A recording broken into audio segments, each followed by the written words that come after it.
is that in my team, the NIS placed a mall a long time ago. You know, kweli. I have a mall on my team.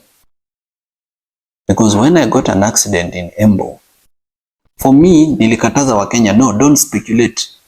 Nilikataza Wakenya, hapana, mwache kusema your accident was planned.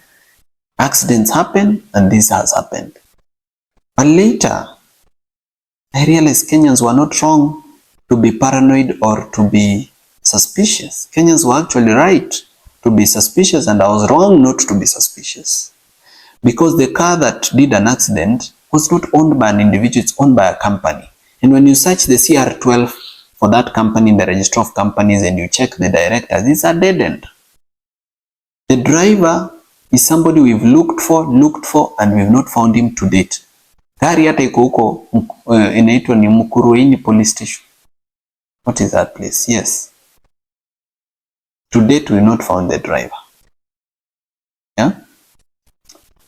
Now,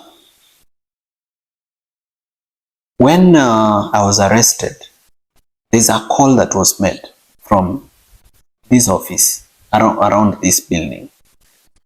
And that call was made to DCI that I'm here. Somebody was called here, akaulizwa boss ako aliposema ako, that person called DCI. When DCI came to this office for an arrest, they didn't guess. They didn't look for my office. Remember, this compound is so big with so many offices.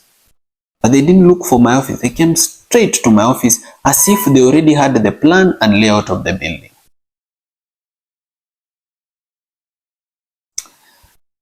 When bombers happened, okay, when I was arrested, this mall was not there. So whenever bad things happen, hakuangi anywhere near. Bombers, this person is a very close person in my team and should have been at bombers, because kama naenda bombers na team yangu imenijoin, mbona yeye ana miss na kwake ni karibu na bombers? Mbona alikuja huku kwa ofisi mahali siko badala aende bombers mahali ni karibu na hata mahali yeye anaishi? So the NIS placed a person in my team a long time ago.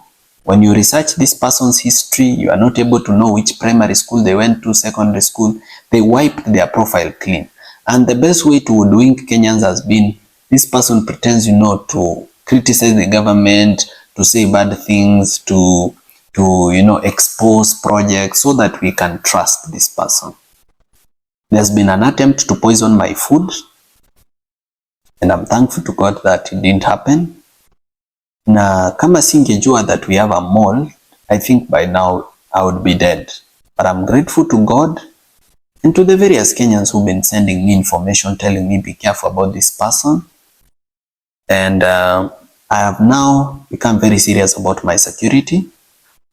And now I have an advanced intelligence team that goes to the ground before I go to a public event and does, just checking what is the feeling among, For example, in Bomas, I walked into a public event which was organized by ODM and which people had been mobilized and paid money in buses, and where there were goons paid waiting for me because I had said I'm going to Bomas. I've never been attacked anywhere in Kenya because I've never said I'm going to this place. Sijai sema leo naenda Embu, ama leo naenda Githurai, ama leo naenda Kitengela, ama leo naenda Molot Bomet. I've never said it. Hata nikisemanga nasemanga tu I'll be in Rift Valley generally. But because these people knew I'm specifically coming to, KICC, which later turned to Bomas, they planned very well kuniua. But they didn't succeed. Because God is good and because there is a mission. God has given me a mission and I must complete it. That's why He has kept me alive. So from now on, Kenyans, wakati mnaangalia timu yangu na kuna mtu mnajua na mnajua ni mbaya, please don't keep quiet. Always raise alarm. I've started vetting every member of my team, where they went to school, what they did, who they are, why they are here, what they do for a living, what they are doing. But Wakenya mnisaidie kwa hiyo mambo so that tusikue na malls kwa timu yetu. There is also another incident that I was about to forget. When I was attacked at Bomas, I went to the hospital. When I went to the hospital, I was treated, but wind got to the media and other people that I'm at Nairobi hospital, so I left the hospital. I came to this office to pick something before I go to the next hospital, so nilikuwa nasaidiwa na watu wangu. Na nilipofika hapa kwa ofisi, I got information from 3 different sources that I'll be arrested. And the reason I was supposed to be arrested on Friday was the police were looking for someone to blame for what happened at Bomas. They were saying, let's blame the chaos on Morara. But me, I was asking, but Morara came alone. In fact, at the door, he was only allowed to enter with 1 guard. So how do you blame it on him? But the police wanted actually to arrest me on Friday and blame the chaos on Bomas on me. So because of that planned arrest, I decided to set a trap for the police. Because I knew they are tracking my phones, I said, nitawacha simu zangu hapa, I'll go without a phone. Let's see whether the police will come. And the police never came. Because their mole, the NIS mole inside my team, told them ameondoka msikuje. This only goes a long way in showing Kenyans that it's no longer business as usual. My life is actually in danger and I need to be more careful than I've been. Now, the reason I had not beefed up my security, some Kenyans have been saying, sasa wewe Morara, kwani unatembea kama Mkenya wa kawaida, kwa nini usibeef up security? Why are you failing? But security is expensive. Security is not cheap. Let's say, hypothetically speaking, let's say you pay one security guard, say 20 or 25,000, for example. Just an example. How many would you need to guard the residents, to guard you? And how will you afford that cost every month?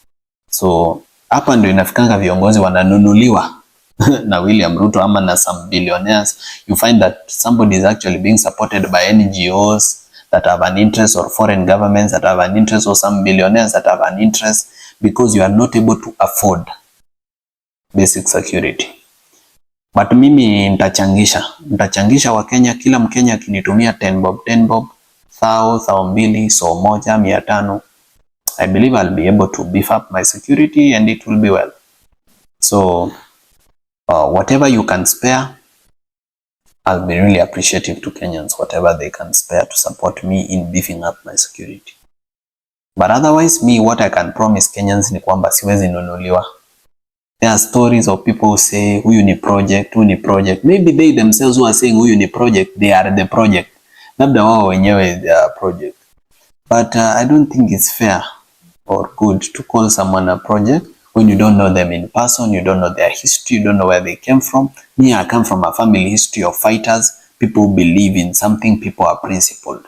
So hatufanani, sio sisi wote ununuliwa, sio sisi wote ukuanga project za watu. There are some of us who actually fight for change because we believe in it. So hiyo kitu ya kukuwa na mall ilini hurt sana. But ndivyo ilivyo. Unajua si kuwa na political experience vizuri, but so unaona I'm gaining and I'm learning quickly. So hata kama nilifanya hiyo makosa ya kuovertrust watu, kuenda mahali bila intelligence, ni ukweli nilifanya makosa and I'm sorry. I apologize to all Kenyans kwamba hapo niliteleza, lakini it will not happen again. I will be more careful this time and I'll continue fighting